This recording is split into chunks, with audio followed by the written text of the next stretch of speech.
اعوذ باللہ من الشیطان الرجیم، بسم اللہ الرحمن الرحیم۔ نبی اکرم صلی اللہ علیہ وآلہ وسلم نے فرمایا، کافر 7 آنت میں کھاتا ہے اور مومن 1 آنت میں کھاتا ہے۔ رسول اللہ صلی اللہ علیہ وآلہ وسلم کے پاس ایک کافر مہمان آیا۔ آپ صلی اللہ علیہ وآلہ وسلم نے اس کے لیے بکری کا دودھ دوہنے کا حکم دیا۔ بکری دوہی گئی، وہ دودھ پی گیا، پھر دوسری دوہی گئی، اس کو بھی پی گیا۔ اس طرح وہ 7 بکریوں کا دودھ پی گیا۔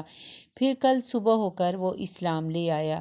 رسول اللہ صلی اللہ علیہ وآلہ وسلم نے اس کے لیے ایک بکری دوہنے کا حکم دیا، وہ دوہی گئی، وہ اس کا دودھ پی گیا۔ پھر آپ صلی اللہ علیہ وآلہ وسلم نے دوسری کا حکم دیا تو وہ اس کا پورا دودھ نہ پی سکا۔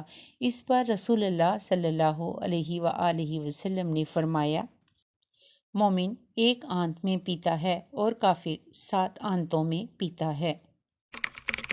ویڈیو اچھی لگے تو چینل کو لائک اور سبسکرائب کریں تاکہ اس طرح کی معلوماتی ویڈیو آپ کو بر وقت ملتی رہیں۔ شکریہ۔